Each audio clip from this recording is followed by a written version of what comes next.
आप देख रहे हैं दिल्ली का प्रतिबिंब। आइए आपको दिखाते हैं इस वक्त की बड़ी खबर।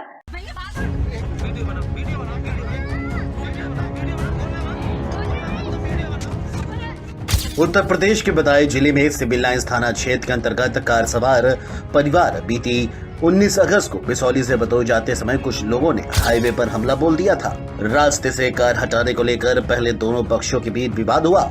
इसके बाद 25 से 30 हमलावरों ने कार सवार दंपत्ति, महिलाओं और मासूम बच्चों पर हमला बोल दिया। घटना का पूरा वीडियो सोशल मीडिया पर तेजी से वायरल हुआ तो बदायूं पुलिस एक्शन में आई।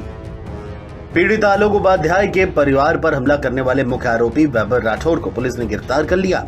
हालांकि उसके अन्य साथी अभी भी फरार बताए जा रहे हैं, जिन्हें पुलिस लगातार ढूंढ रही है। एफआईआर के मुताबिक थाना सिविल लाइंस क्षेत्र के चित्रांश नगर के रहने वाले आलोक उपाध्याय 19 अगस्त यानी रक्षाबंधन वाले दिन बिसौली से बदायूं जाने के लिए कार से निकले। कार में उनके साथ उनकी पत्नी और एक और दंपत्ति और दोनों परिवारों के 6 छोटे छोटे बच्चे सवार थे। एक व्यक्ति अपनी कार से रास्ते में रुका हुआ था। उससे कार आगे पीछे हटाने को लेकर बिसौली नगर में कहासुनी हो गई। विवाद होने लगा तो मौजूद लोगों ने मामला रफा दफा करा दिया। फिर आलोक उपाध्याय आगे कार लेकर रवाना हो गए। आरोप है कि मुख्य आरोपी वैभव राठौर ने कार दौड़ाकर उन्हें क्रॉस करते हुए आगे निकल गया। थाना सिविल लाइंस क्षेत्र के सिलहरी गांव के आसपास हाईवे पर आरोपी वैभव राठौर अपने 20 से 30 साथियों के साथ खड़ा था। बीच हाईवे पर गाड़ियों को रोककर आलोक उपाध्याय की कार को तलाश रहा था। जैसे ही आलोक उपाध्याय की कार वहां पहुंची, हमलावरों ने दंपत्ति और बच्चों पर हमला बोल दिया। दंपत्ति ने कार भगाने की कोशिश की तो उन लोगों ने उनका पीछा करके गांव भगवतीपुर के पास उन्हें घेर लिया और लाठी डंडों से हमला कर दिया। दबंगों ने ये भी नहीं देखा कि गाड़ी में छोटे बच्चे और महिलाएं भी हैं, जिनके रोने चीखने की आवाज भी इस वायरल वीडियो में साफ तौर पर सुनी जा सकती है। वीडियो वायरल होने के बाद शुक्रवार देर रात मुख्य आरोपी वैभव राठौर को पुलिस ने गिरफ्तार कर लिया है और उसके साथियों की तलाश जारी कर दी है। वीडियो वायरल हुआ, जिसके संबंध में जांच कराने पर पता चला कि दिनांक 19/8/2024 को दो पक्ष अपने कार से जा रहे थे। आपस में ओवरटेक को लेकर कुछ विवाद हुआ, जिसके बाद एक पक्ष द्वारा अपने साथियों को बुलाकर कार सवार दंपत्ति का पीछा करके उनको रोककर उनके साथ मारपीट और अभद्रता की गई, जिसके संबंध में थाना सिविल लाइंस पर उचित धाराओं में अभियोग पंजीकृत कर लिया गया है और सभी लोगों को चिन्हित कर आवश्यक वैधानिक कार्रवाई की जा रही है। उस विधायक को जूते से पीटना चाहिए।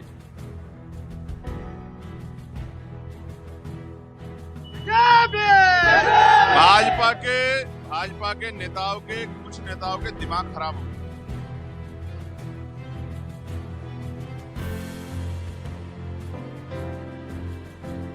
मिशन के अध्यक्ष बीपी मंडल जी की जयंती भी है।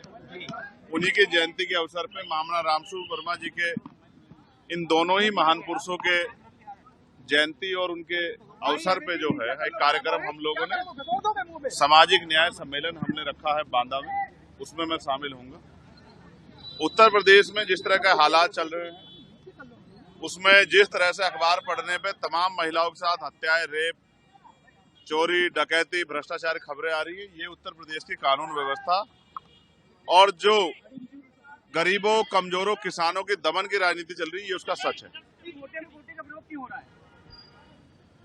आपने फैसला पढ़ा नहीं, हमने फैसला पढ़ा है। हम ये चाहते हैं कि हम भाइयों की एकजुटता बनी रहे और उस एकजुटता के लिए अब हमने प्रयास किया है कि बहुत जल्द हम शेड्यूल कास्ट की सभी जातियों के लोगों के प्रतिनिधित्व को बिठा के उनसे वार्ता करेंगे। हम कोशिश करेंगे कि एक दूसरे को समझे और इस फैसले को भी समझे, और अगर कोई रास्ता निकालना है तो हम ही लोग निकालें, क्योंकि सरकार की मंशा पे और कोर्ट की मंशा पे हमें शक है। आज तक सुप्रीम कोर्ट ने कोई भी फैसला शेड्यूल कास्ट, शेड्यूल ट्राइब के हितों के लिए नहीं दिया, उनकी रक्षा के लिए नहीं दिया। उनके सारे फैसले आरक्षण पे हमले के जैसे होते हैं। हम इसलिए उनसे उनके फैसले, उनकी मंशा पे, उनकी नीयत पे शक कर रहे हैं। रही बात, अब उपचुनाव है, मेरा प्रयास रहेगा इरफान भाई को जिस तरह से उनका उत्पीड़न किया गया है, जिस तरह से उनको सताया गया है, ये किसी से छिपा हुआ नहीं। तो मैं कोशिश करूंगा कि आजाद समाज पार्टी के जरिए हम लोग उनकी आवाज को भी उठाने का काम करें। उस विधायक को जूते से पीटना चाहिए। भाजपा के नेताओं के कुछ नेताओं के दिमाग खराब हो गए। वो हैसियत से ज्यादा बोलने लगे और कभी कभी वो अपने नेताओं खुश करने के चक्कर में ये भी भूल जाते हैं कि इसके परिणाम क्या हो सकते हैं। बहन जी हमारी नेता है, आदर्श है, उनके सम्मान से अगर उनके सम्मान में कोई गलत शब्द कहेगा तो फिर भीम आर्मी के लोग, आजाद समाज पार्टी के लोग उससे हिसाब किताब करेंगे। इस बात को मैं उनको सावधान करना चाहता हूँ। नहीं, कोई चुनौती नहीं। आजाद समाज पार्टी के लोग मेहनत कर रहे हैं, जनता उनके साथ खड़ी है। यस, उसमें पार्टी अपनी तैयारी कर रही है और पार्टी का स्टेट का जो ऑर्डर होगा हम लोग उसको फॉलो करेंगे। मेरी पार्टी ने अपना रुख इसको लेकर हमेशा से स्पष्ट रखा है कि जातीय जनगणना का पक्षधर लोक जनशक्ति पार्टी रामविलास है।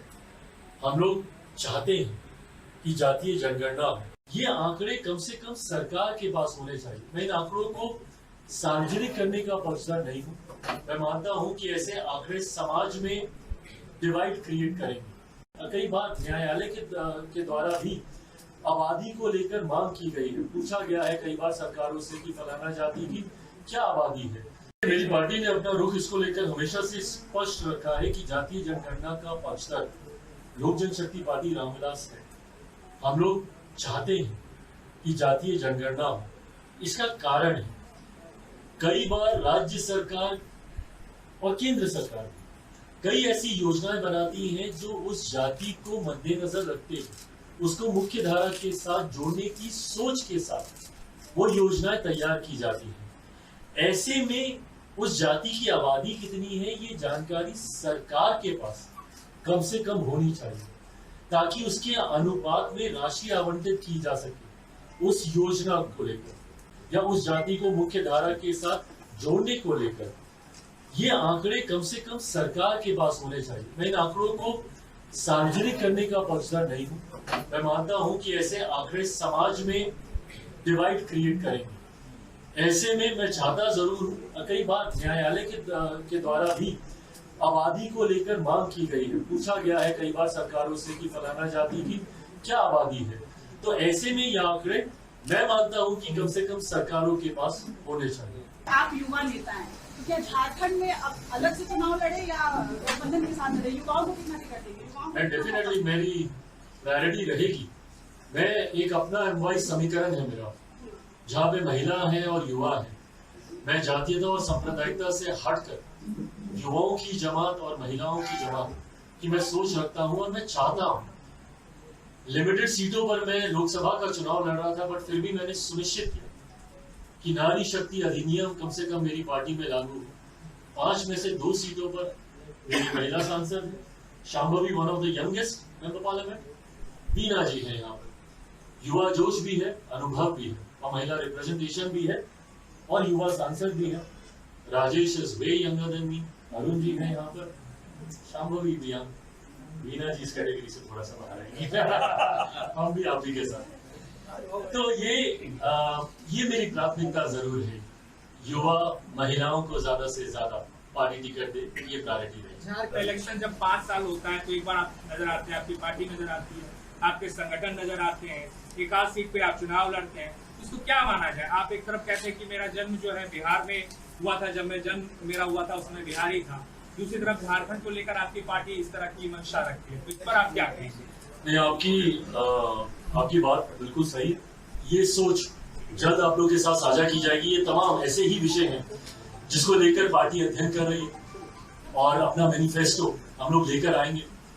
बिहार में बिहार फर्स्ट, बिहारी फर्स्ट की सोच के साथ मैं आगे बढ़ रहा हूँ, जिसमें बिहार को विकसित राज्य। और जब मैं बिहार का जिक्र करता हूँ, इसलिए मैं ये उदाहरण भी दे रहा हूँ क्योंकि जब मेरा जन्म हुआ था उस वक्त झारखंड बिहार का ही हिस्सा था, हम सब एक ही थे। ऐसे में समस्याएं ज्यादा अलग नहीं है झारखंड बिहार की। पलायन को लेकर हो, बेरोजगारी को लेकर हो, विकास को लेकर। तो ऐसे में पार्टी इन तमाम विषयों पर अध्ययन कर रही है और ये तमाम चीजें एक कॉन्क्रीट रूप में। तो बांग्लादेश के अंदर जो कुछ हो रहा है, हिंदुओं पर जो यातनाएं ढाई जा रही हैं, आप देख रहे हो कि किस प्रकार के अत्याचार हो रहे हैं। मंदिर तोड़े जा रहे हैं। हमारा मठ, हमारा मंदिर, हमारी उपासना विधि, हमारा शास्त्र, हमारे दर्शन, हमारी साधना पद्धति तभी संरक्षित हो पाएगी, तभी सुरक्षित हो पाएगी जब ये सनातन धर्म है और ये देश सुरक्षित है और बृहद हिंदुस्तान। पहले राष्ट्र को चुनेंगे, उसके लिए किसी भी प्रकार के बलिदान देने के लिए तैयार होंगे, लेकिन उसकी कीमत पर कोई राजनीति स्वीकार्य नहीं है। मैं आप सबको इस बात के लिए आश्वस्त करने के लिए आया हूं कि ये जो डबल इंजन की सरकार है, ये आपकी आस्था का सम्मान करते हुए आपको विकास के पथ पर आगे बढ़ाना चाहती है। प्रधानमंत्री मोदी जी ने जो हम सबके सामने एक लक्ष्य तय किया है, 2047 तक भारत को विकसित भारत के रूप में स्थापित करना। लेकिन केवल विकसित भारत नहीं होगा, उसमें विरासत भी होगा और विकास भी होगा, दोनों का समन्वय होगा। गुलामी के अंशों को हमें सर्वथा समाप्त करना है और गुलामी के अंशों को समाप्त करते हुए हमें एक ऐसे नए भारत का, जो अपने विरासत पर भी गौरव की अनुभूति करता हो, विकास को उसके साथ जोड़ करके नए कलेवर के रूप में स्थापित करता हो। और श्री कृष्ण जन्माष्टमी इसी बात का संदेश हम सबको देता है। हमें वर्तमान की इन चुनौतियों को समझना पड़ेगा जो हम सबके सामने है, भारत के सामने है, सनातन धर्म के सामने। याद रखना, जो चुनौती सनातन धर्म के सामने है वही भारत की चुनौती है, और जो भारत की चुनौती है वही सनातन धर्म की चुनौती है। दोनों एक दूसरे से अपने आप को अलग नहीं कर सकते, कोई एक दूसरे से अलग नहीं कर सकता। और मैं तो आज पूज्य संतों का आह्वान करूंगा, इस समय है उनको स्वयं आगे आकर के पूरे समाज को एकजुट करने के सावधान के साथ आगे बढ़ना पड़ेगा। याद करिए, अगर हमने तनिक भी भूल की, ये समाज फिर से बटा और जो साजिशें हो रही हैं अगर वे सफल हुई तो बांग्लादेश के अंदर जो कुछ हो रहा है, हिंदुओं पर जो यातनाएं ढाई जा रही हैं, आप देख रहे होंगे किस प्रकार के अत्याचार हो रहे हैं, मंदिर तोड़े जा रहे हैं। हमारा मठ, हमारा मंदिर, हमारी उपासना विधि, हमारा शास्त्र, हमारे दर्शन, हमारी साधना पद्धति तभी संरक्षित हो पाएगी, तभी सुरक्षित हो पाएगी जब ये सनातन धर्म है और ये देश सुरक्षित है और बृहद हिंदू समाज सुरक्षित है।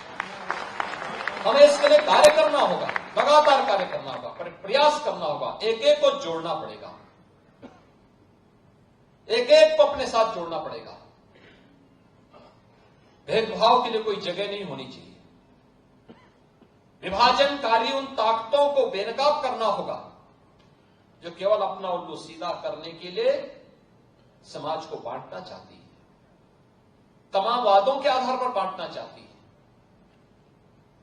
उनके लिए राष्ट्र की कीमत पर राजनीति उनके लिए अभिष्ट हो गई, लेकिन हमारे लिए राष्ट्र सर्वप्रथम है। राष्ट्र की कीमत पर कोई राजनीति नहीं हो सकती। हमें चुनना होगा, पहले राष्ट्र को चुनेंगे, उसके लिए किसी भी प्रकार के बलिदान देने के लिए तैयार होंगे, लेकिन उसकी कीमत पर कोई राजनीति स्वीकार्य नहीं है।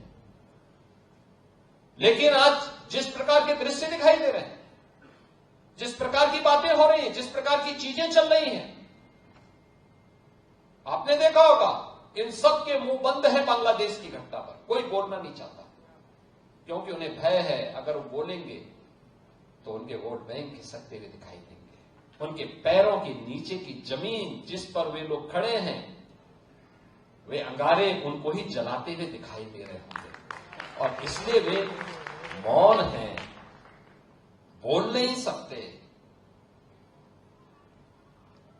जो लोग दुनिया के अंदर अन्य मुद्दों पर बोलते हैं, मुखर होकर के बोलते हैं, उनको फिलिस्तीन दिखाई देता है, लेकिन बांग्लादेश नहीं दिखाई देता।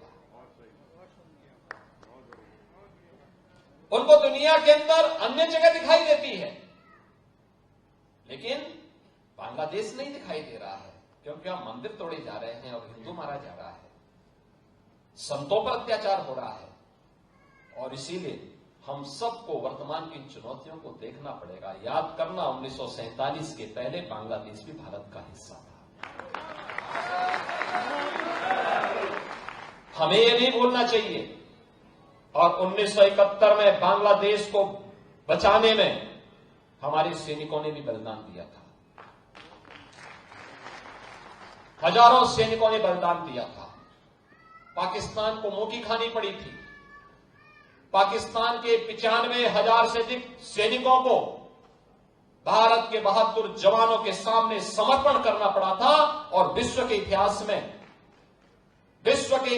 में किसी भी सेना की सबसे बड़ी विजय थी जो 1971 में भारत की सेना ने करके दिखाया था।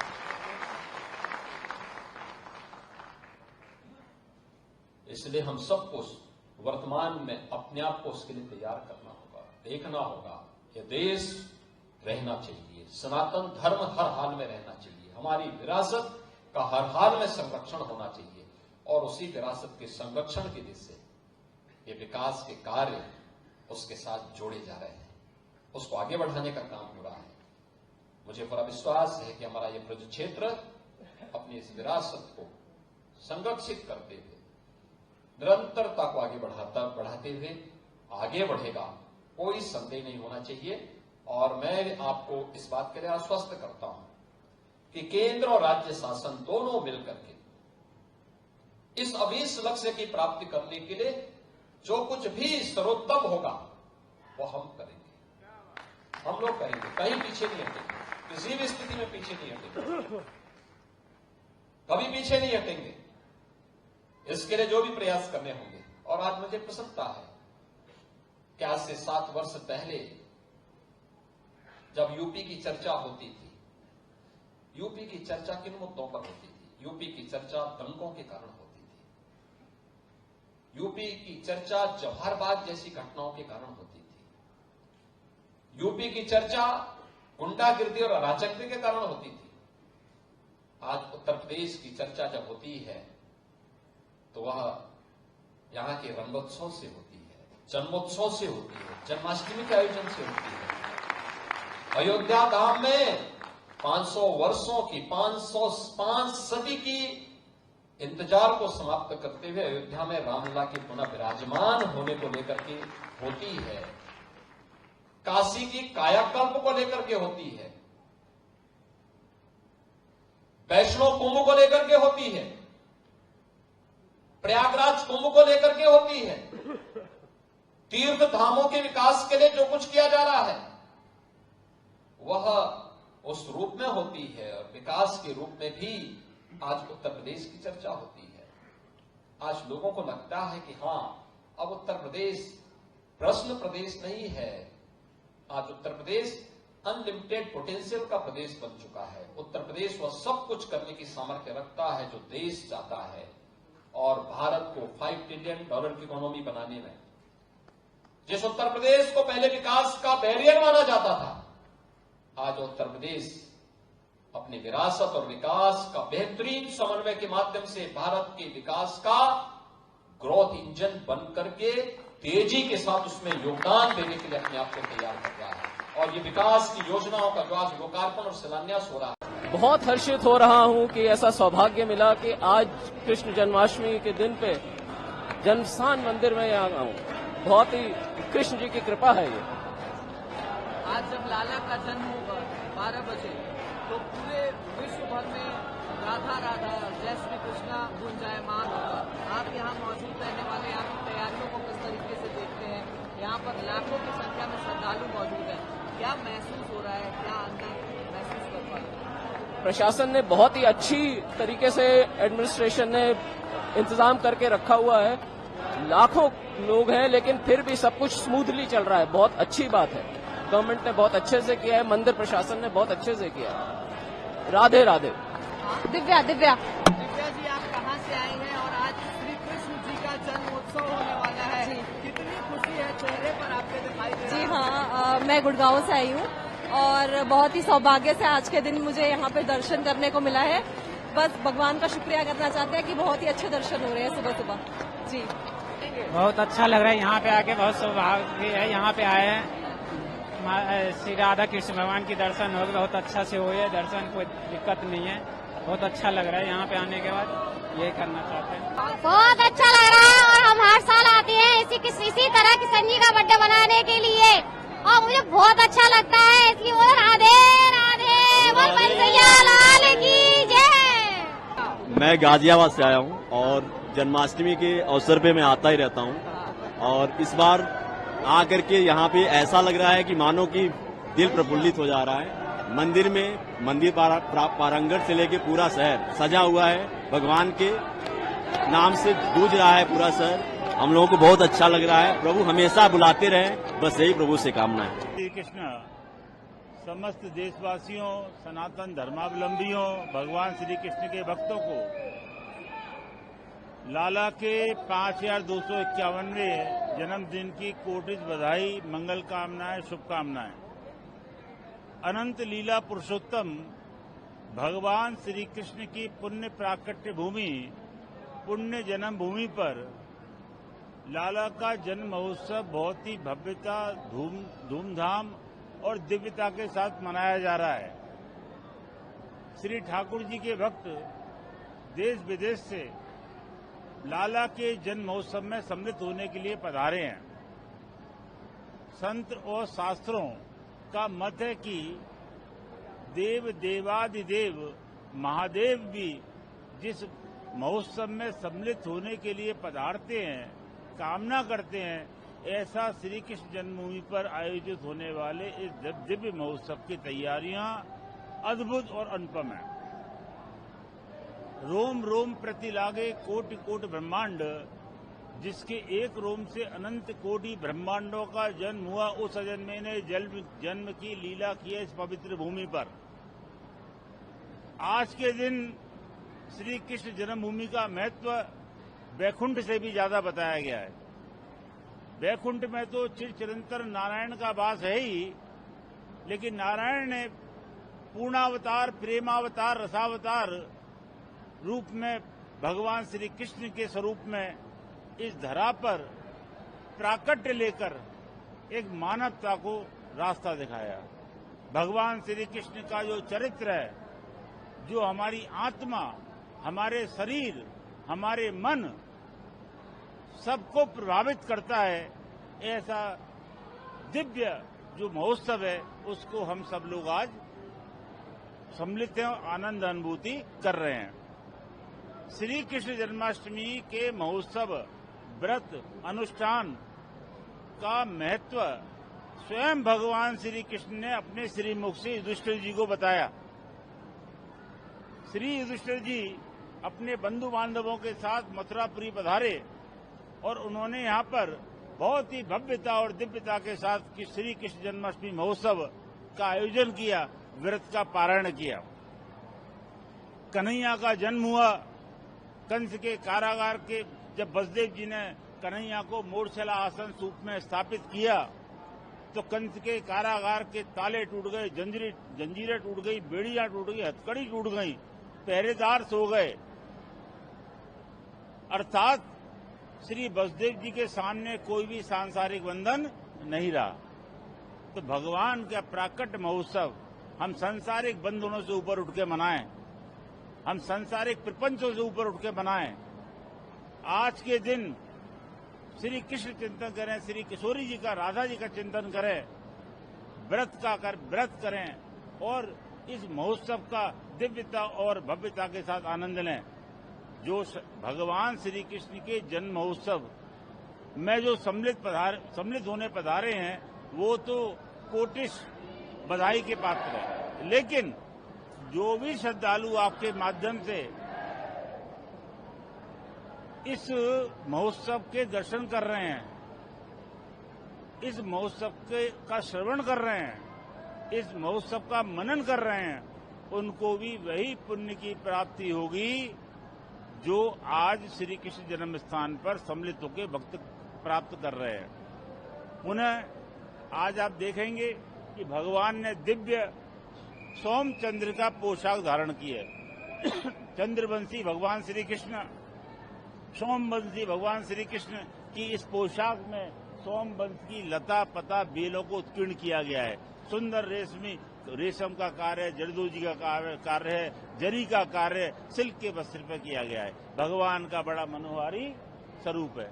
ब्रजराज आज ब्रजराज मुकुट धारण करके भक्तों को दर्शन दे रहे हैं। श्री किशोरी जी जो भगवान के साथ विराजमान है, ऐसी मान्यता है कि भगवान श्री कृष्ण के जन्म महोत्सव का आयोजन स्वयं श्री राधा जी करती हैं।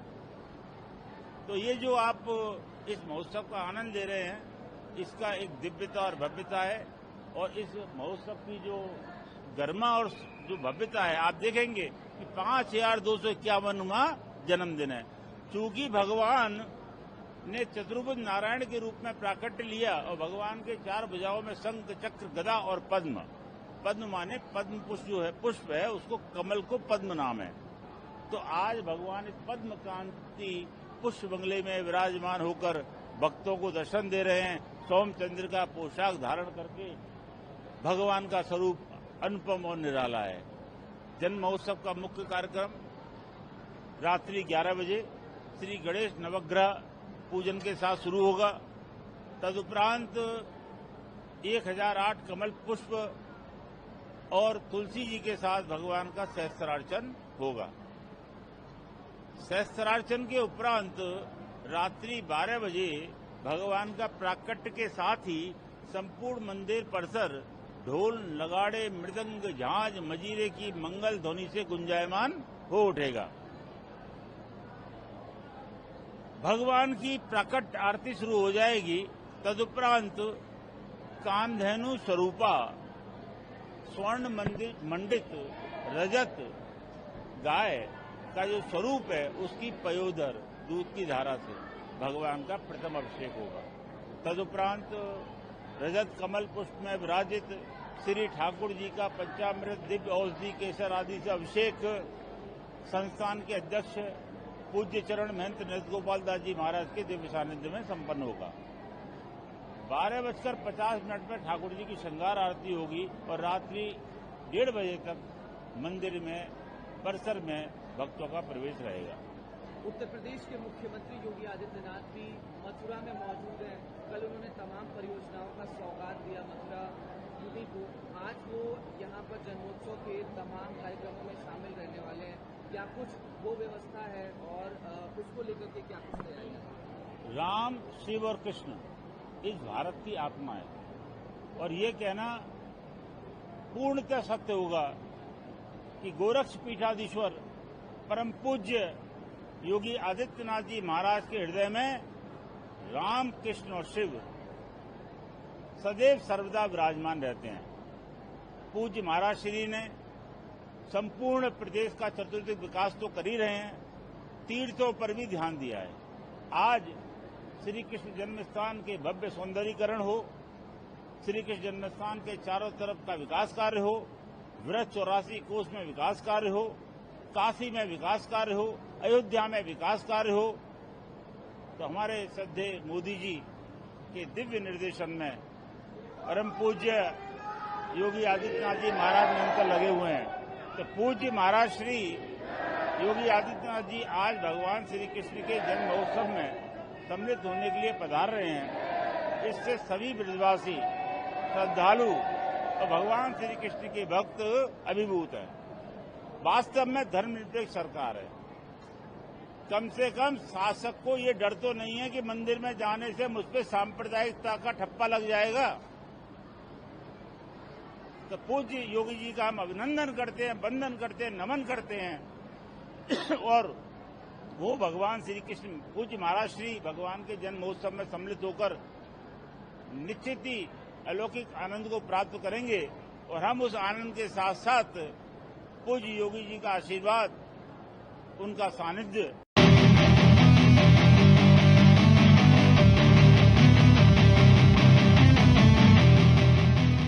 अपने देश में मचे सियासी उठापटक के बीच बांग्लादेश की क्रिकेट टीम ने इतिहास रच दिया।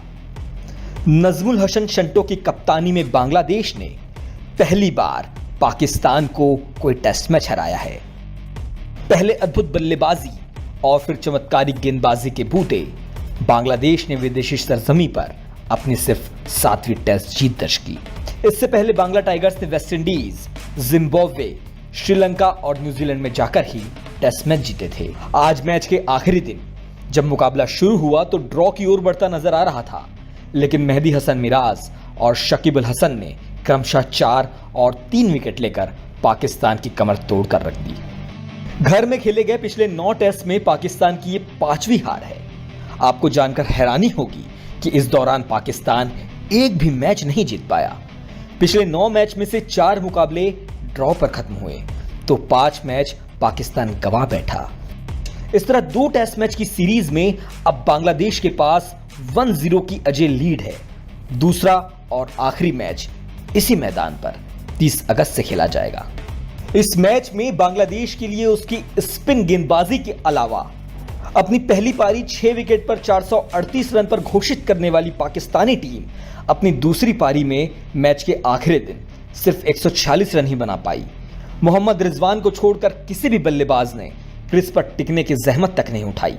इस तरह बांग्लादेश को जीत के लिए सिर्फ 30 रन का लक्ष्य मिला, जो उसने बिना कोई विकेट खोए आसानी से पा लिया।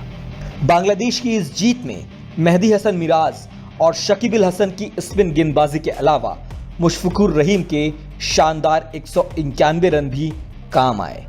उन्होंने मेहदी हसन मिराज के साथ 7वें विकेट के लिए 196 रन की रिकॉर्ड साझेदारी की, जिससे बांग्लादेश ने मैच के चौथे दिन अपनी पहली पारी 565 रन पर खत्म की। रहीम ने मेहदी के साथ 196 रन की साझेदारी के दौरान पाकिस्तान के चारों तेज गेंदबाजों को गर्मी और नमी वाली परिस्थितियों में कड़ी मेहनत करने पर मजबूर कर दिया। यह पाकिस्तान के खिलाफ किसी टेस्ट में 7वें विकेट के लिए सबसे बड़ी साझेदारी थी। इससे पहले यह रिकॉर्ड रिचर्ड हेडली और वॉरेन लीन्स के नाम था। न्यूजीलैंड की इस जोड़ी ने 48 साल पहले कराची में पाकिस्तान के खिलाफ 186 रन की साझेदारी की थी।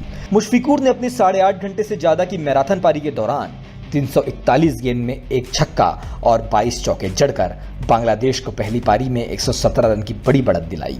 यह बांग्लादेश का घर से बाहर तीसरा बड़ा स्कोर भी रहा। बांग्लादेश की यह जीत शानदार है, बांग्लादेश की यह जीत ऐतिहासिक है और दूसरी तरफ पाकिस्तान के लिए 25 अगस्त का दिन किसी कालिक से कम नहीं। स्पोर्ट्स डेस्क के लिए अंशुल तलबले की रिपोर्ट।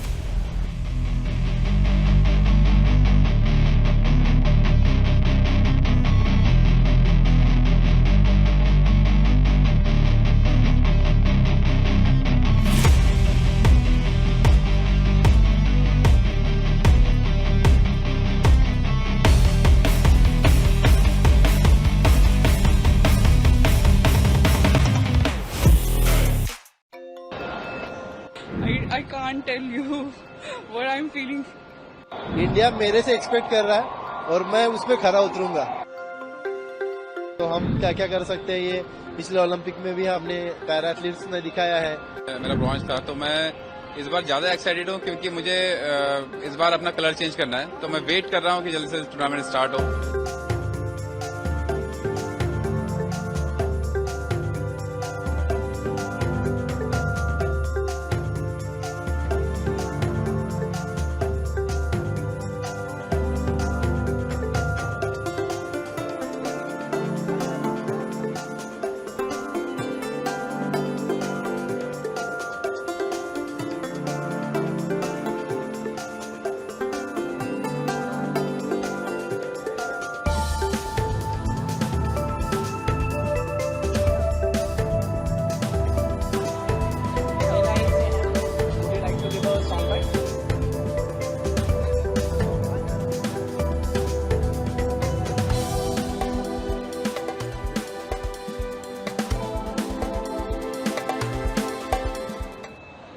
मैं तो बहुत एक्साइटेड हूँ। ये मेरा पहला पैरालंपिक्स है and I have no expectation. I just want to give my best and I have no words how to explain how happy I am. So या अभी कितना एक्सपेक्टेशंस है आपको कि आपका बैडमिंटन टीम और पूरा ओवरऑल इंडियन टीम कितना मेडल्स लेकर आ पाएगा, क्योंकि पिछली बार ऐतिहासिक 19 मेडल्स लेके आए थे। इस बार क्या एक्सपेक्टेशन है, थोड़ा बताइए। इस बार मेरे को लग रहा है we will cross whatever we won last year. Minimum maybe not exactly but more than last time. मैं बहुत एक्साइटेड हूँ बिकॉज मेरा बचपन से ही सपना था कि मैं स्पोर्ट्स में लाइक ओलंपिक्स में पार्टिसिपेट करूँ, बट लाइक स्टडीज स्टार्टिंग में बहुत स्टडीज का था तो इसलिए मैं स्पोर्ट्स नहीं कर पा रही थी। देन इंजरी के बाद मेरे को अब मौका मिला है पैरा स्पोर्ट्स में पार्टिसिपेट करने का, तो मैं बहुत ज़्यादा एक्साइटेड हूँ और like I can't tell you what I am feeling. मैं दूसरा सवाल आपसे, इस बार आपका एथलेटिक्स कंटेंजेंट और ओवरऑल इंडियन कंटेंजेंट से कितना मेडल्स की उम्मीद है? गिवन हमने 19 मेडल्स लिया था पिछली बार, इस बार क्या उम्मीद है? लाइक आई होप कि इस बार 30+ मेडल्स आए। गोल्ड कितने? लाइक 10। एथलेटिक्स से कितना उम्मीद है आपको? I think 70% of medals are only from this athletics this time. How much of a help your coaches have been? कितना कोचेज ने हेल्प करा आपको? सर कोचेज ने मेरी बहुत हेल्प करी है, लाइक मेरा शेड्यूल प्लस मेरा diet plan plus sleeping rest सब उन्होंने मैनेज करा है, सारा कुछ उन्होंने ही डिजाइन करा है। अब देखते हैं रिजल्ट्स क्या आते हैं। बहुत ज्यादा एक्साइटेड हूँ सर, बहुत ज्यादा, क्योंकि ये मेरा फर्स्ट ओलंपिक है। इसके पहले मैं बहुत दिन से ट्राई कर रहा था, बहुत खेल रहा था। वर्ल्ड चैंपियनशिप 2 खेला हूँ मैं। अभी मेरा ये जो इसके लिए बहुत प्रिपरेशन मैंने की है, तो एक्साइटमेंट तो बहुत ज्यादा है मुझे कि कभी एक बार उधर जाता हूँ, उधर खेलने को मिलता है, ऐसा मुझे लग रहा है अभी। आपसे दूसरा क्वेश्चन है, पिछली बार इंडिया ने 19 मेडल्स जीता था, विच वॉज वेरी हिस्टोरिक। इस बार आपको अपने एथलेटिक्स कंटेंजेंट और ओवरऑल इंडियन कंटेंजेंट से क्या उम्मीदें हैं? कितना मेडल? मैं तो अभी छोटा प्लेयर हूँ, मैं फर्स्ट टाइम खेलने को जा रहा हूँ, मैं तो ये बता नहीं सकता।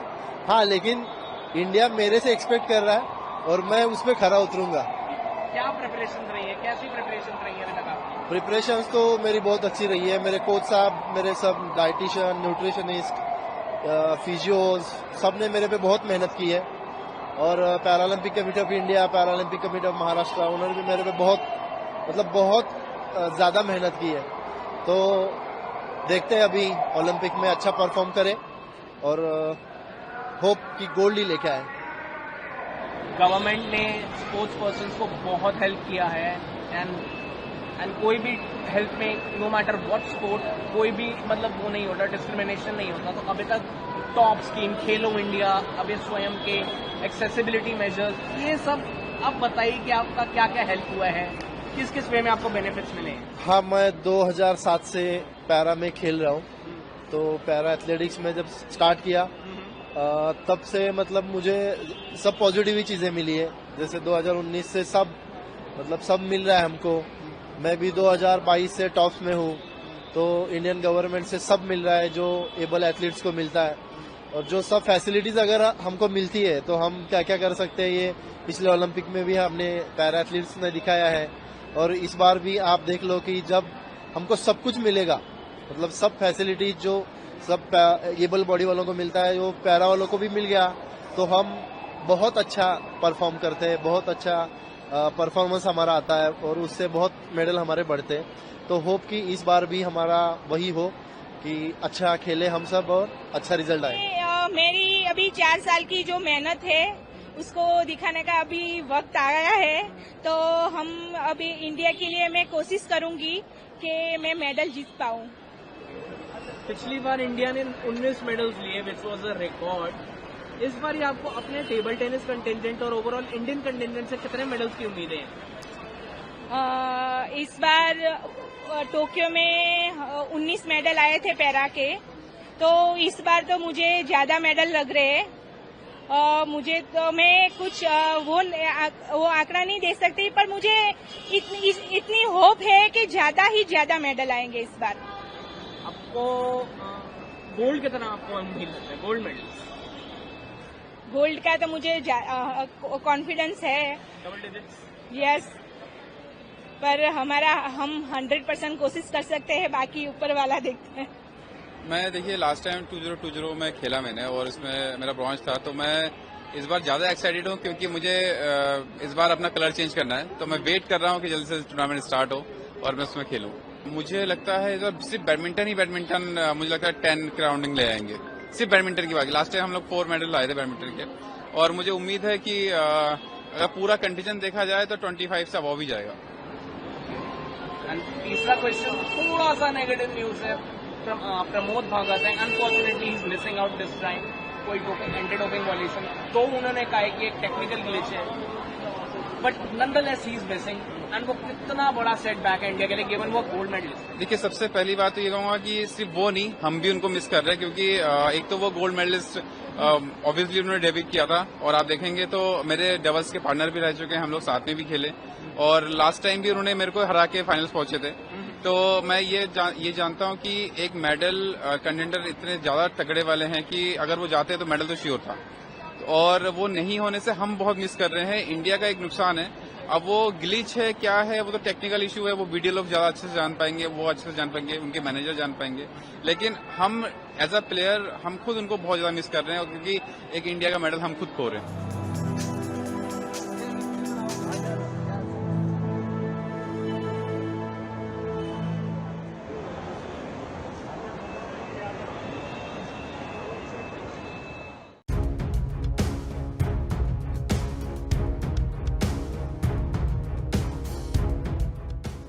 भारतीय जनता पार्टी ने आने वाले विधानसभा चुनाव को देखते हुए शनिवार को बड़ा दांव चला। नई पेंशन स्कीम को लेकर सरकारी कर्मचारियों के बीच उपजे असंतोष को खत्म करने के लिए सरकार यूनिफाइड पेंशन स्कीम लेकर आई है।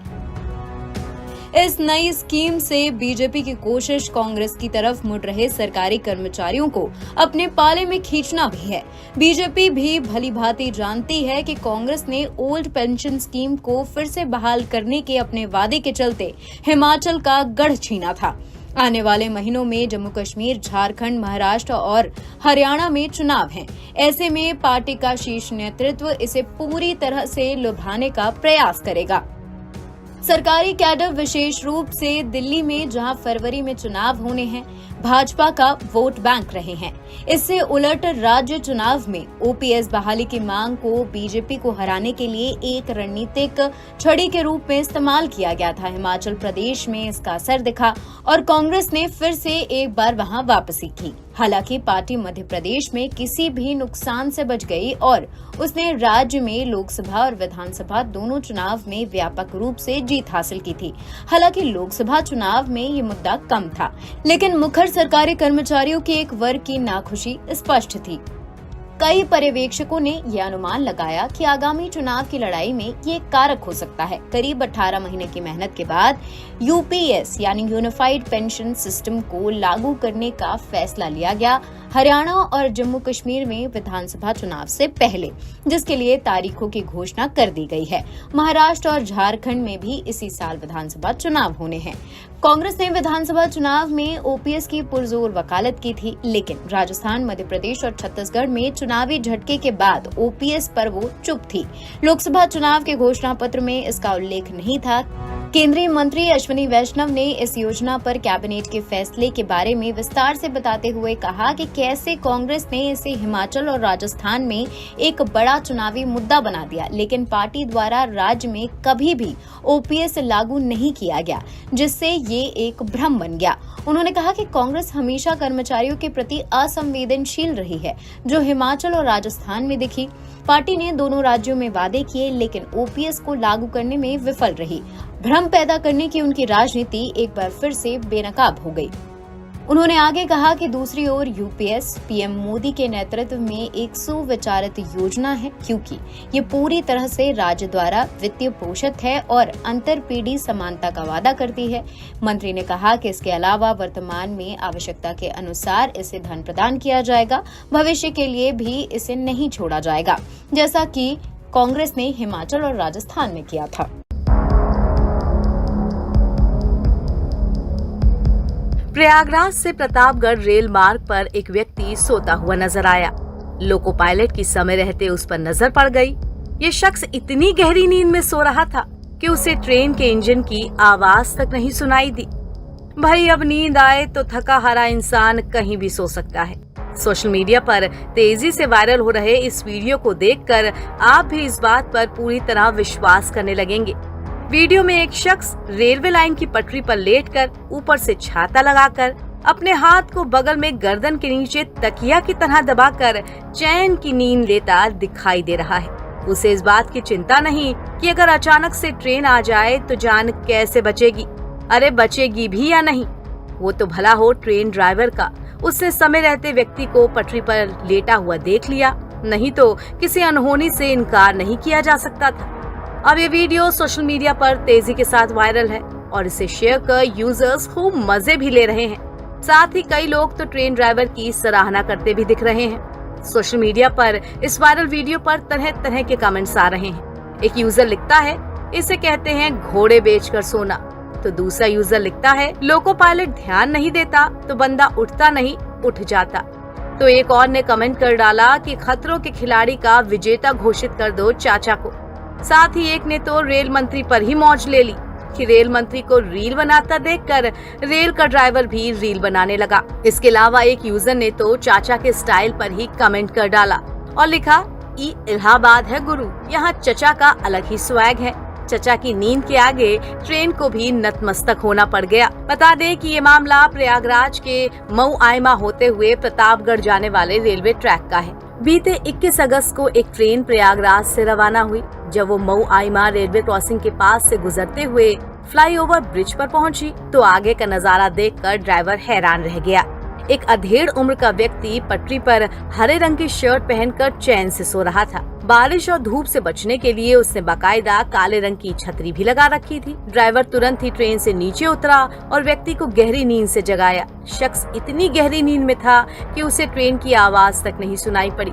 इस दौरान किसी ने इसका वीडियो बनाकर सोशल मीडिया पर वायरल कर दिया।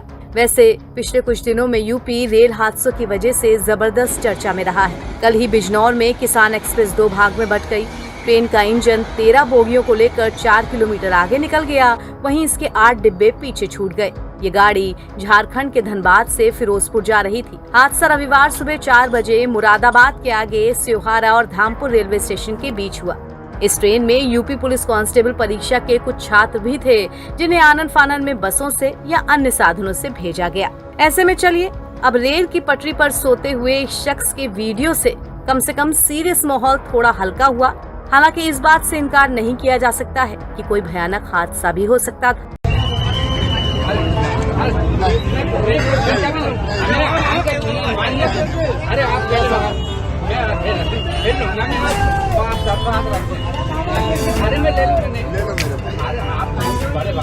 केंद्रीय ग्रामीण विकास और कृषि मंत्री शिवराज सिंह चौहान जलगांव में आयोजित लखपति दीदी सम्मेलन कार्यक्रम से भोपाल वापस लौटे। इस दौरान भोपाल एयरपोर्ट से मामा शिवराज सिंह चौहान के घर के रास्ते रेत घाट पर जनता ने काफिला रोक दिया। वहीं इस दौरान शिवराज सिंह चौहान ने वहां मौजूद लोगों के साथ न सिर्फ संवाद किया बल्कि बात करते करते चाय पी और पान का भी लुत्फ उठाया। शिवराज सिंह चौहान जब पान खाने गए तो दुकानदार ने पैसे लेने से इनकार कर दिया।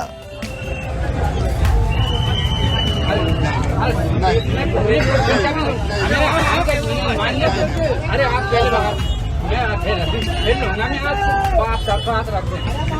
अरे मैं ले लूंगा, नहीं ले लो मेरे भाई। अरे आप बड़े भाई हैं मेरे, छोटे से नहीं लेते ना, फ्री में चलेगा ना, मैं फिर लूंगा, फिर ले अच्छा।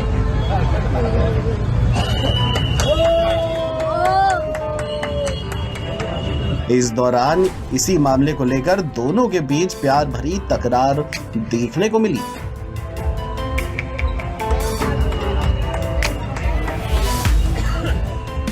Video desk NBT online.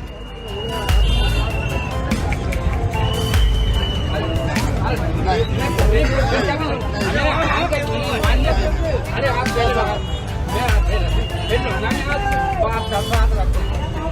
अरे मैं ले लूंगा, नहीं ले लो मेरे भाई। अरे आप बड़े भाई हैं मेरे, छोटे से नहीं लेते ना, चलेगा ना, मैं फिर लूंगा, फिर ले अच्छा।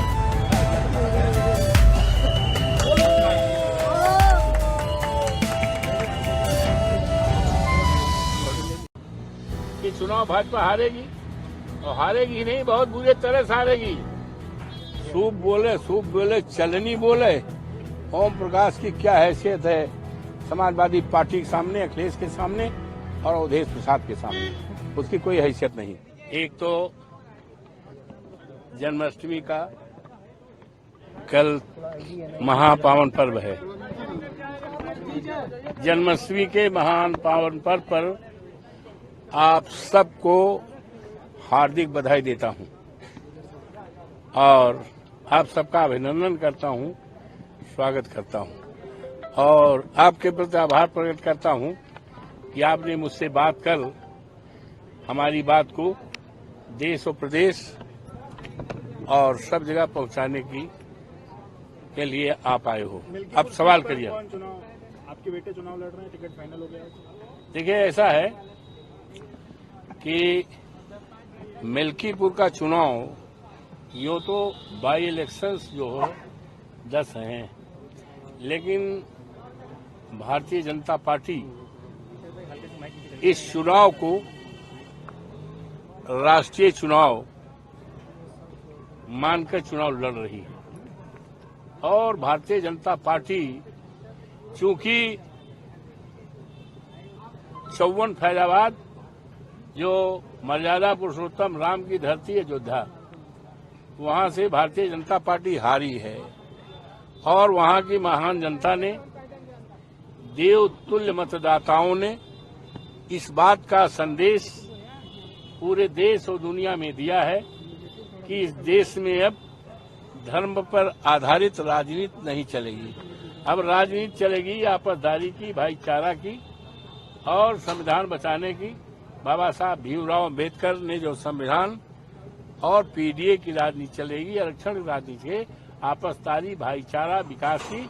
और जो देश की सबसे बड़ी समस्या है महंगाई, बड़ी समस्या है हमारे देश के नौजवान, जो हमारे देश की दौलत है। इसी देश की दौलत सोना, चांदी, हीरा, जवाहरात नहीं होती है, बल्कि उस देश के लोग होते हैं, इंसान हुआ करते हैं, युवा हुआ करते हैं। आज अफसोस के साथ कहना पड़ रहा है कि आज हमारे युवा के साथ, नौजवानों के साथ बड़ी बड़ी डिग्रियां लिए हैं, लेकिन उनको सरकारी नौकरी नहीं मिल रही है। ये बड़ा सवाल है। ये देश के सामने, प्रदेश के सामने, हम लोगों के सामने, हमारे नेता आदरणीय अखिलेश यादव के सामने, पीडीए के सामने, समाजवादी पार्टी के सामने ये बड़ा मुद्दा है। तो ये चुनाव का जहां तक सवाल है, भारी मात्रा में बड़े उत्साह के साथ मिल्कीपुर विधानसभा से कार्यकर्ता आए थे और बहुत उत्साह लेकर आए थे और उस आने में हर जात बिरादरी के लोग थे। माननीय राष्ट्रीय अध्यक्ष जी के विचारों से उनको काफी ऊर्जा मिली है, उत्साह उनका 10 गुना बढ़ गया है और इस चुनाव को ये हमारे प्रदेश के माननीय मुख्यमंत्री जी आदरणीय योगी जी ने अपने हाथ में लिया है और मुझे अफसोस है कि ये दिल्ली वाले जो भारतीय जनता पार्टी के लोग हैं, अब आप इशारा समझ ही रहे हो दिल्ली वाले किसको कह रहे हैं। पता नहीं हमारे बाबा मुख्यमंत्री के खिलाफ क्यों हैं। अरे कहाँ उत्तर प्रदेश के मुख्यमंत्री हैं, पूरे प्रदेश के मुख्यमंत्री हैं और चुनाव समय देश के तमाम राज्यों में जाते हैं, लेकिन उनका कद इतना छोटा कर दिया है कि उनको केवल 2 विधानसभा क्षेत्र, मिल्कीपुर और कटिहारी।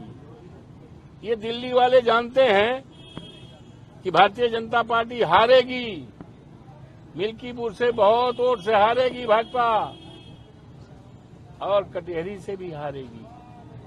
तो ये जान करके इनको जिम्मेदारी सौंपी है, तो इसी से कुछ मंसूबा दिल्ली वालों का हमें लगता है हमारे सीधे साधे मुख्यमंत्री बाबा के खिलाफ मन में भाव है, क्योंकि वो जानते हैं कि चुनाव भाजपा हारेगी और हारेगी ही नहीं, बहुत बुरी तरह से हारेगी। तो दिल्ली वालों को कुछ करने का मौका मिलेगा। दांव प्रतिष्ठा पे लगी मुख्यमंत्री किस पे? दांव प्रतिष्ठा पे लगी इनकी मुख्यमंत्री की।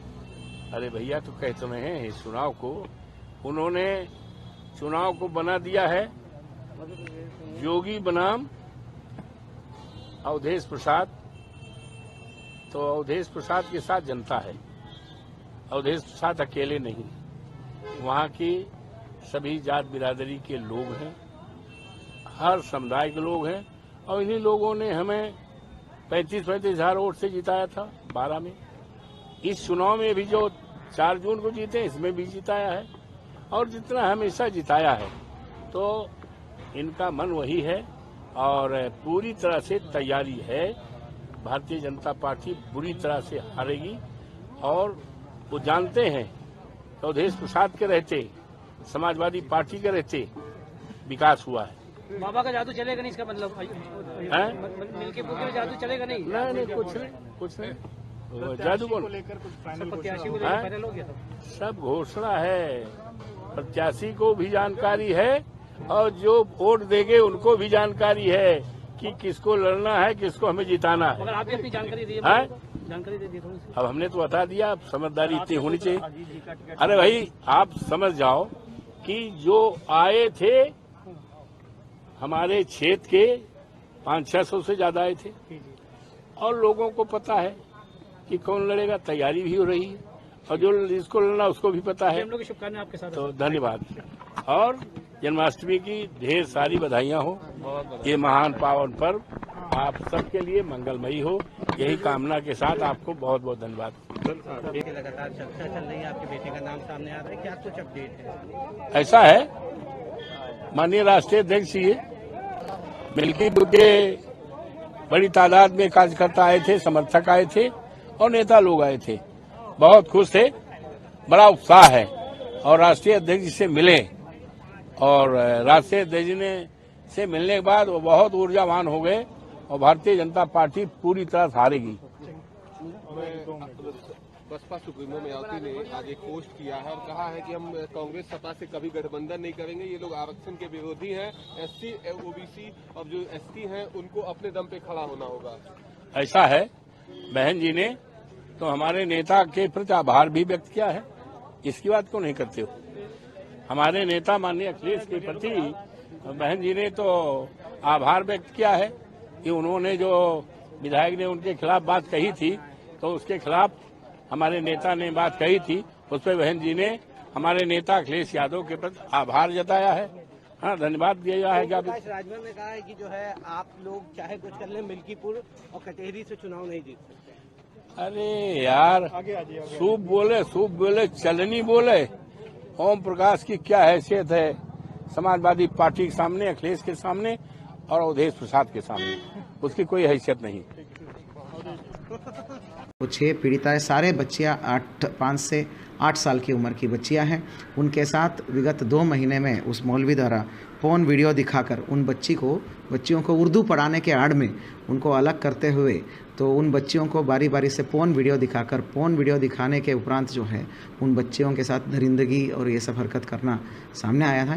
तो का ब्राउज़र हिस्ट्री जो बोलते हैं, पुराना जो ब्राउजिंग का हिस्ट्री है और फ़ोन के डिवाइस में भारी मात्रा में पोर्न वीडियोस बरामद हुआ है, पोर्न वीडियोस होने का पुष्टि हुआ है। ब्राउज़र हिस्ट्री में, पुराने ब्राउज़र हिस्ट्री में जो जून जुलाई महीने में जब ये कर रहा था ये सब चीज़ें। तो उत्तराखंड के उधम सिंह नगर में 5 से 8 साल की कई बच्चियों के साथ रेप का मामला सामने आया है। जानकारी के मुताबिक यहाँ एक अवैध मदरसे में मौलवी बच्चियों को पोर्न वीडियोस दिखाकर उनके साथ रेप करता था। 2 महीने से वह लगातार इस घिनौनी वारदात में संलिप्त था। उसने बच्चियों को धमकी दी थी कि अगर उन्होंने ये बातें अपने माँ बाप को बताईं तो वह जिन्न से उनके माँ बाप को मरवा देगा। हालांकि एक बच्ची ने अपने माँ बाप को मौलवी की काली करतूतों के बारे में बता दिया। पीड़िता की मां ने तुरंत पुलिस से संपर्क साधा और मौलवी के खिलाफ थाने में तहरीर दी। पुलिस ने तहरीर के आधार पर मौलवी के खिलाफ केस दर्ज कर लिया है और उसे गिरफ्तार कर जेल भेज दिया है। मामले को लेकर एसएसपी मंजूनाथ टीसी ने बताया कि 17 अगस्त को पीड़िता की मां की तहरीर पर रुद्रपुर थाने में इसकी एफआईआर दर्ज की गई थी। तहरीर में बताया गया था कि मलसी गांव थाना रुद्रपुर में एक मस्जिद है जिसके ऊपर एक अवैध मदरसा बना है। इस मदरसे में छोटी छोटी बच्चियां उर्दू सीखने जाती थीं। यह मदरसा एक मस्जिद के ऊपर अवैध तरीके से चल रहा था। उन्होंने बताया कि मौलवी एक सोची समझी योजना के साथ उर्दू सीखने आए बड़े लड़कों को पिटाई करके वहां से भगा देता था। इसके बाद जो बड़ी लड़कियां वहां आती थीं उन्हें भी एक्स्ट्रा होमवर्क देकर छोड़ देता था। बाद में जो 5 से 8 साल तक की छोटी बच्चियां वहां बचती थीं, मौलवी उनको ज्यादा देर रोक कर रखता था और बारी बारी से अलग अलग बच्चियों को अलग अलग टाइम में कमरे में बुलाता था। बाकी बच्चियां बाहर वेट कर रही होती थीं। इसके बाद वह उन्हें वीडियो दिखाकर उनके साथ शारीरिक शोषण और बलात्कार करता था। अधिकारी ने बताया कि जांच के दौरान इन सारे आरोपों की पुष्टि हुई है। ये सारी चीजें 2 महीने से चल रही थीं। मौलवी बच्चियों को डराता था कि अगर तुम ये सब बात अपने माँ बाप को बताओगी तो मेरे पास जादुई ताकत है, मैं डब्बे से खोलकर जिन्न निकाल सकता हूँ, वो जिन्न तुम्हारे माँ बाप को जान से मार देगा। उन बच्चियों ने इस डर से अपने माँ बाप को कुछ नहीं बताया, लेकिन एक बच्ची ने हिम्मत करके अपने पेरेंट्स को सब कुछ बता दिया। पुलिस अधिकारी ने बताया कि बच्चियों का वीडियोग्राफी कर बयान लिया गया है। इसके साथ ही चाइल्ड वेलफेयर की टीम को गांव में विजिट करने को कहा गया है, जो बच्चियों और परिवार की काउंसलिंग करेगी। उन्होंने बताया कि आरोपी मौलवी शब्बीर रजा पीलीभीत जिले के शाहाबाद में कहीं मौलवी का काम करता था। 2 महीने पहले ही वह यहाँ आया था और मौलवी के रूप में अवैध मदरसे पर उर्दू सिखाने का काम शुरू किया था। बीते दिनों जो मलसी गांव है, जो मलसी गांव रुद्रपुर थाना में जो आता है, उसमें एक मोहल्ले में जो बहुत ही हैरतन और इंसानियत को शर्मनाक करने वाली एक घटना सामने आई। 17 तारीख को जो आप सभी को जानकारी है, तो 17 तारीख को जो तहरीर आई एक पीड़िता, छोटे बच्ची के पीड़िता के माँ के द्वारा कि एक मौलवी द्वारा एक मस्जिद के अंदर जो अवैध मदरसा बनी हुई है उसमें वो मौलवी द्वारा उनके छोटी लड़की जो 8 साल की उम्र की लड़की के साथ जो है यौन शोषण और ये सब चीज़ें करने का, पॉक्सो और रेप का करने का आरोप आया है। उस आरोप के पुष्टि करने के बाद जो है उसी तहरीर में 5 पीड़िताओं के साथ भी अन्य लोगों के साथ करने का जिक्र हुआ था। ये सारी चीज़ें आपको पता है। तो इसमें तत्काल हमने FIR लिख के तत्काल हमने कार्रवाई करते हुए उस बच्ची की 161, 164 सब करवाया।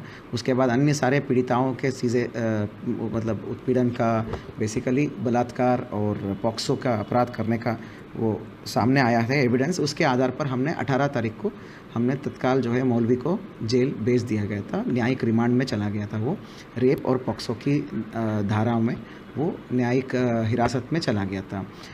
जब इन्वेस्टिगेशन 4 दिन और आगे बढ़ी तो काफ़ी हैरानियत वाली चीज़ें आ गई कि अन्य पीड़िताओं के जब हम बयान लिए, कुल मिला के 5 और 6 पीड़िताओं का अभी सामने आए हैं। वो 6 पीड़िताएँ सारे बच्चियाँ 5 से 8 साल की उम्र की बच्चियां हैं। उनके साथ विगत 2 महीने में उस मौलवी द्वारा पोर्न वीडियो दिखाकर उन बच्चियों को उर्दू पढ़ाने के आड़ में उनको अलग करते हुए तो उन बच्चियों को बारी बारी से पोर्न वीडियो दिखाने के उपरांत जो है उन बच्चियों के साथ दरिंदगी और ये सब हरकत करना सामने आया था।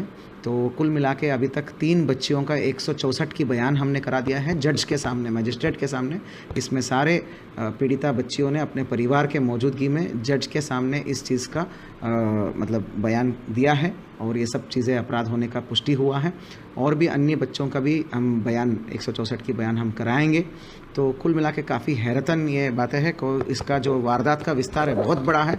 इस घटना की गंभीरता और संवेदनशीलता को देखते हुए मैंने अभी 2 दिन पहले SIT का गठन किया है। SIT का प्रभारी जो निहारिका तोमर है, लेडी IPS ऑफिसर है, CO सिटी का चार्ज पे है, वो SIT का प्रभारी है। पर्यवेक्षण अधिकारी SP सिटी है। तो विगत दिनों विवेचक द्वारा, पुलिस द्वारा मैजिस्ट्रेट के सामने इस मौलवी का PCR पुलिस कस्टडी रिमांड के लिए हमने अप्लाई किया था, जो माननीय न्यायालय द्वारा स्वीकार किया गया था। तो आज SIT द्वारा इस अभियुक्त को PCR पर लाया गया। अभियुक्त को SIT द्वारा दिन भर पुनः घटनास्थल का निरीक्षण कराया गया और जो अभियुक्त है उसने बड़ा चालाकी से फ़ोन को छुपाया था। तो जिस फ़ोन से वो पोर्न वीडियोग्राफी बच्चों को दिखाता था, तो आज PCR के दौरान उसकी निशानदेही में जो अभियुक्त मौलवी है उसकी निशानदेही में अभियुक्त मौलवी द्वारा प्रयोग किया जा रहा मोबाइल, उसका मोबाइल बरामद कर लिया है पुलिस टीम ने।